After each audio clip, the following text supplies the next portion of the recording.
जबकि आज हमारे बाबा साहब की 134वीं जयंती है। 134वीं जयंती के अवसर पर और हमारे होली क्रॉस कॉलेज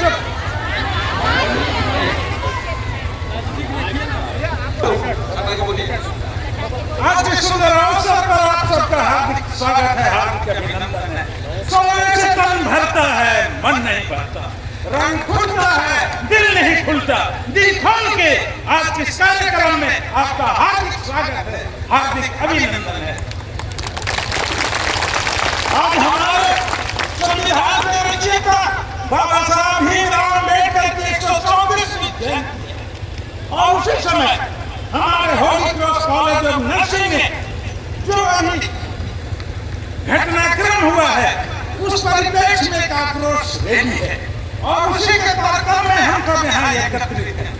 सोने से तन भरता है, मन नहीं भरता, रंग खुलता है, दिल नहीं खुलता। दिल खोल के आप सबका जशपुर जिले के हृदय स्थल कुनकुरी और कुनकुरी के हृदय स्थल इस जलस्थल चौक में आप सबका हार्दिक अभिनंदन है, हार्दिक स्वागत। दोस्तों, बाबा साहब आज से 134 वर्ष को ये दलित परिवार में उनका जन्म हुआ था। 14 अप्रैल 1891 में इंदौर के पास गांव में उनके पिताजी ब्रिटिश सेना में सूबेदार थे। उनके पिता का नाम रामजी सतपाल और माता का नाम उनका भीमाबाई सतपाल था और माता पिता के 4वीं संतान और आखिरी संतान थे बाबा साहब। और जब पैदा हुए बड़ी कठिनाई से उनका एजुकेशन होता रहा। अछूत होने के बाद उनको स्कूल में पीछे बैठने दिया जाता था, पीने के लिए पानी नहीं दिया जाता था। ऐसे में उन्होंने अपनी पढ़ाई शुरू की और जब पढ़ाई के लिए आगे बढ़े तो उनके एक गुरुदेव थे जो ब्राह्मण थे, उनका नाम था महादेव अम्बेडकर। तो उन्होंने उससे प्रेरित होकर अपना नाम उनका नाम बाबा साहब भीमराव अम्बेडकर रखा, क्योंकि वो हमारे गांव के रहने वाले थे। और बाबा साहब ने अपनी पढ़ाई पूरी करके वे विदेशों में गए और बाबा साहब वो हस्ती है जो दुनिया में सबसे ज्यादा ज्ञानी अगर कोई है तो बाबा साहब। बाबा साहब के पास 32 degree 32 degree he was having 32 degree 32 डिग्रियां और 9 भाषा के ज्ञाता थे। और भारतवर्ष में सिर्फ 2 लोगों को डीएससी की डिग्री थी, डॉक्टर ऑफ साइंस। पहला नंबर बाबा साहब अम्बेडकर, दूसरा थे हमारे भूतपूर्व राष्ट्रपति के.आर. नारायण। और ये दोनों दलित थे। दोनों के सिवाय भारतवर्ष में कोई डीएससी होल्डर आज तक नहीं है। तालिए और बाबा साहब की वो हस्ती थी जिनकी आज भी विदेशों में उनकी पूजा होती है। कोलंबिया यूनिवर्सिटी, अमेरिका के न्यूयॉर्क के कोलंबिया यूनिवर्सिटी के लेहमन्स कॉलेज ऑफ साइंस जो वहां पर है, कम्युनिटी साइंस लाइब्रेरी है, वहां पर जो साइंस का लाइब्रेरी है, social science library, Lehman's college of university जो है हमारा कोलंबिया, वहां पर लेहमन्स हमारा जो साइंस है, कौन सा साइंस, सोशल साइंस का लाइब्रेरी में उनका एकादम का प्रतिमा लगी हुई है। लेहमन्स यूनिवर्सिटी कॉलेज ऑफ यूनिवर्सिटी जो हमारा है वहां पर कोलंबिया में लेहमन्स साइंस सोशल साइंस डिपार्टमेंट में। इसी तरह से उनका जो है जापान के बोत्सवाना यूनिवर्सिटी में वहां पर भी उनका एक आदम का मूर्ति लगी हुई है। तो बाबा साहब इस तरह से 32 डिग्रियां थी और जब वो भारत आए और भारत आने के बाद उन्होंने हमारी दुर्दशा को देखी, भारत के लोगों की, दीन दुखी लाचारों की, गरीबों की उन्होंने दुर्दशा देखी और उनके लिए काम करना शुरू किया। पहले हमारी बहनों को ब्लाउज पहनने का अधिकार नहीं था। जब पहला बच्चा होता था लड़का तो उनको गंगा स्नान किया जाता था और गंगा स्नान उनको गंगा में डुबा दिया जाए, इसलिए पहला बच्चा हिस्पुष्ट होगा, इसलिए उनको डुबा दिया जाता था। जब बच्ची पैदा होती थी उनको अफीम चटाया जाता था, माँ के दूध में से उनको अफीम चटाया जाता था और बच्ची मार दी जाती थी। इसी तरह की जाती थी, जब पुल पुलिया बनाए जाते थे तो गली दी जाती थी। तो ये सब बंद हुआ और आगे चल के जब भारत आजादी के कगार पर पहुंचा तो हमारे राष्ट्र में निर्माताओं ने सोचा कि हमारा संविधान एक भारत में कानून बनाया जाए, एक संविधान की उन्होंने परिकल्पना की और उसको बनाने के लिए 9 दिसंबर 1940 को एक संविधान सभा की पहली बैठक हुई जिसमें 399 संविधान सभा के सदस्य थे और उसके अध्यक्ष हुआ करते थे तत्कालीन हमारे राजेंद्र प्रसाद, डॉक्टर राजेंद्र प्रसाद उसके अध्यक्ष हुआ करते थे। और संविधान सभा के ड्राफ्टिंग कमेटी जिनको ड्राफ्ट करना था उनके अध्यक्ष थे बाबा साहब भीमराव। और इन्होंने अथक प्रयास से 2 साल 11 महीने 18 दिन में हस्तलिखित संविधान, भारत का संविधान विश्व का सबसे बड़ा हस्तलिखित संविधान है जो 2 साल 11 महीना 18 दिन में बनाया गया। और उस संविधान को बनाने के लिए उसका हस्तलिपि हैंडराइटिंग जो लिखा गया कैलिग्राफिक में उसका था हमारे बिहार के लिखने वाले जय नारायण जयजादा, राजनारायण बिहारी रायजादा, उन्होंने हाथ से लिखा और उसको हाथ से लिख के पूरा किया। और उसको लिखने में 303 नंबर के निब, उस समय ऐसा पेन नहीं था, होल्डाल हुआ करता था निब, उस समय 303 नंबर के पिन, 303 नंबर के पिन और होल्डाल 254 होल्डाल लगे और 303 नंबर के हमारे पास 432 निब उस समय संविधान लिखने में खर्चे हुए। ताली बजाइए। संविधान लिखने में 303 नंबर के और 254 होल्डाल, तब हमारा संविधान बना। और संविधान की परिकल्पना जो उनकी प्रस्तावना में है, हम भारत के लोग भारत को एक प्रभुत्व संपन्न समाजवादी धर्मनिरपेक्ष गणराज्य लोकतंत्रात्मक गणराज्य बनाना चाहते हैं। उनके प्रत्येक नागरिकों को सामाजिक आर्थिक राजनीतिक न्याय का है, सामाजिक सोशल जस्टिस, आर्थिक इकोनॉमिक जस्टिस, राजनीतिक पॉलिटिकल जस्टिस और का चीज का लिबर्टी और उनको विचार अभिव्यक्ति धर्म विश्वास और उपासना की स्वतंत्रता। लिबर्टी काहे के लिए? विचार के लिए, थॉट्स एक्सप्रेशन, धर्म के लिए, विश्वास के लिए, फेथ एंड वर्शिप के लिए उनको स्वतंत्रता दी जाए। और उन्होंने बखूबी से जिस तरह से हमारे संविधान की प्रस्तावना हमारे संविधान की आत्मा है, हमको मौलिक अधिकार देता है। संविधान के आर्टिकल 14 में कहता है समता का अधिकार। संविधान के सामने पूरे भारत में सबको समानता का अधिकार है, कोई भेदभाव नहीं, नो डिस्क्रिमिनेशन, सबको समता का अधिकार है। 15 में कहता है किसी भी जाति धर्म लिंग और जन्म के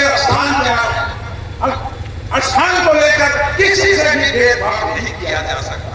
और आर्टिकल 25 कहता है हमको freedom of conscience, free progression, practice and propagation of religion, अंतःकरण की स्वतंत्रता, आवाज गति से धर्म को मानने प्रचार करने की स्वतंत्रता हमारे आर्टिकल 25 में और 26 में है। हर एक कौम को, हर एक धर्म को उनको बचाए रखने के लिए मैनेजमेंट की स्वतंत्रता है।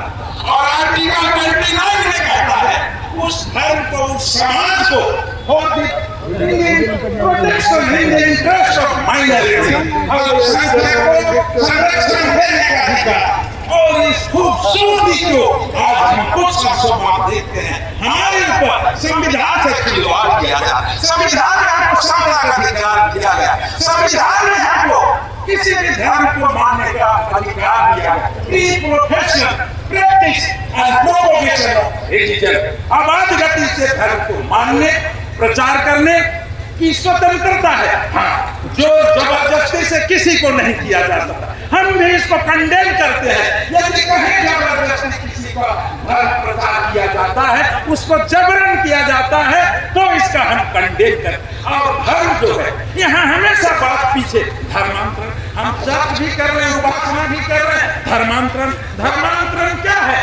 धर्म प्रत्येक व्यक्ति का व्यक्तिगत आस्था और विश्वास का केंद्र है। हर आदमी को जबरदस्ती पानी छिड़क के धर्म परिवर्तन नहीं कर सकता। अपने आस्था से, अपने मन से विश्वास जमा करें। आस्था और विश्वास का प्रतिफल है कि वह जिस धर्म को अंगीकार करना चाहे वो करे। लेकिन आज ऐसा हो गया, आज ऐसा नैरेटिव बनाया जा रहा है, एक नैरेटिव बनाया जा रहा। कोई भी हुआ, आज वो बच्ची यहाँ पढ़ाई करती थी, मैं भी एक डॉक्टर हूँ, डॉक्टरी पढ़ने के लिए हमको भी मेडिकल कॉलेज में क्लिनिकल कोर्स अटेंड करना पड़ता था। और 75% जब तक हमारी अटेंडेंस ना हो, हम मरीज को ठीक से देख के समझेंगे नहीं, हम मरीज का क्या इलाज करेंगे। तो इसीलिए उस बच्ची के साथ कोई अन्याय नहीं किया गया, उसका पर्सन, उसका अटेंडेंस। धन्यवाद। उसकी उपस्थिति 75% कम थी। और क्लिनिक में भी जो काम करता, मिडवाइफरी और उनका जो सब्जेक्ट था, उसमें उनका जो इंटरनल असिस्टेंट होना एग्जामिनेशन, वहाँ भी उसका प्रतिशत कम होने के कारण उन्होंने कहा कि प्रिंसिपल को कहा कि असाइनमेंट जो कार्यभार दिया जाता है उसमें आप दस्तखत कर दीजिए। दस्तखत होने से पता है तो उन्होंने उनके ऊपर वीडियो बना कि आप हमारे असाइनमेंट वीडियो तुम लोग चला दोगे क्या कहीं? कैसे असाइनमेंट में शामिल? मैं तुरंत चला चुका हूँ, यही खबर है। पूरा नहीं किया तो उन्होंने विधि सम्मत कोई भी नहीं करेगा, उन्होंने नहीं किया तो उन्होंने दूसरे दिन दबाव देकर, उनको टेरर देकर, उनके साथ प्रेशराइज करके कहा गया कीजिए, अन्यथा आज हम देख रहे हैं उसी का नतीजा है। और इसमें साथ देने वाले अन्य लोग हैं जो मजा लेने वाले, धर्मांतरण के आड़ में मजा लुत्फ उठाने वाले, एक मजहब से दूसरे मजहब को भिड़ाने वाले। परंतु भारत एक खूबसूरत देश है, कश्मीर से कन्याकुमारी तक, मणिपुर से गुजरात तक, जिस तरह से हम लोग एकता में अनेकता है, एकता में अनेक है, यूनिटी एंड डाइवर्सिटी, एकता में अनेकता है। और जिस तरह से हमारे भारत के पूर्व संसद भवन के बाहर में लिखा हुआ है, संसद भवन के प्राचीर में बाहर लिखा हुआ है,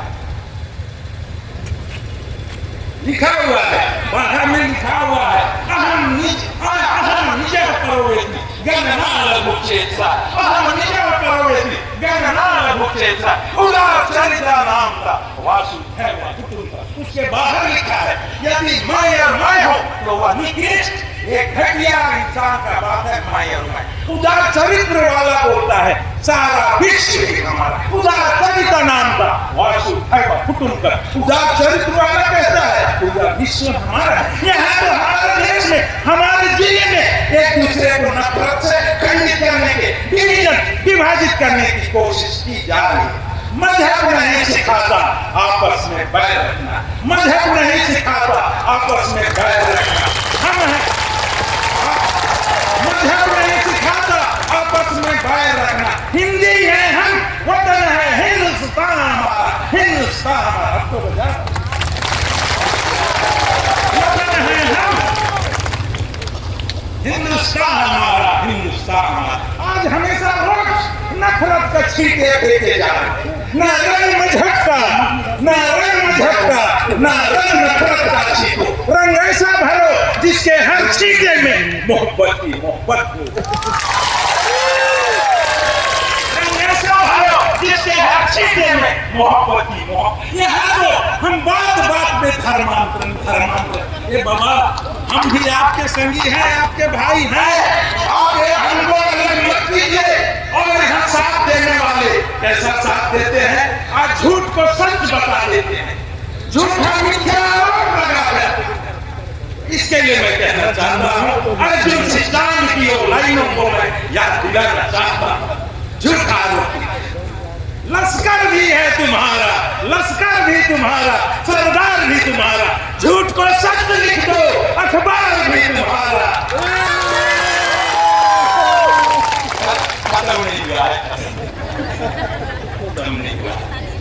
लश्कर भी तुम्हारा है, सरदार भी तुम्हारा, झूठ को सच लिख दो, अखबार भी तुम्हारा है। इस दौर में फरियादी जाए तो जाए कहा, कानून भी तुम्हारा है, दरबार तुम्हारा है, दरबार तुम्हारा। आज हम फरियाद लेके कहा सीएम साहब का ये विधानसभा क्षेत्र है और उनके गृह विधानसभा क्षेत्र में आज हम अलग थलग किए जाते। इसीलिए हमने कहा कि इस दौर के फरियादी जाए तो जाए कहां, कानून भी तुम्हारा है, कानून भी तुम्हारा है सरोज, कानून भी तुम्हारा है, दरबार भी तुम्हारा है। आज दरबार में न्याय की भी मांग है। आज जो जिस तरह से हमने स्लोगन कहा को न्याय दो, न्याय दो, ये आज क्राउड आपसे अपेक्षा करती है। आज ये अपेक्षा कर, आज बात बात में धर्मांतरण के नाम पे हमको नीचा दिखाना चाहते हो, हमको गिराना चाहते हो। ना हम गिरे, ना हम गिरे, ना हमारे उम्मीदों के मीनार गिरे, ना हम गिरे, ना हमारे उम्मीदों के मीनार गिरे, मगर हमें गिराने के पैर में लोग कई बार गिरे, कई बार गिरे।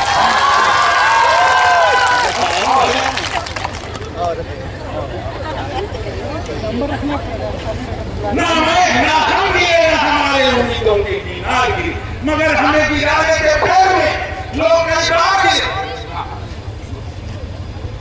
हमें गिराने के पैर में लोग कई बार गिरे। सवाल क्या था, उससे तो सोचा हंसते हंसते पी गया।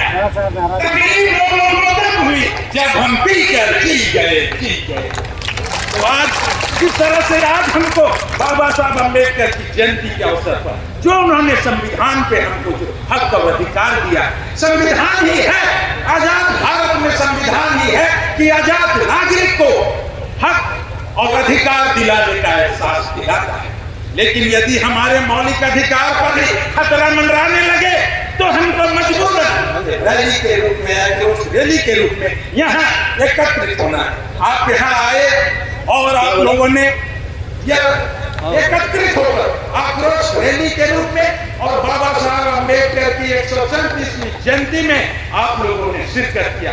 पुनः आप सबको बहुत बहुत बधाई। पुनः और एक बात, किसके लिए रुका है, किसके लिए रुकेगा, करना है आज कर ले, वरना ये वक्त जा रहा है। जाते वक्त के साथ सबको ढेरों जोहार।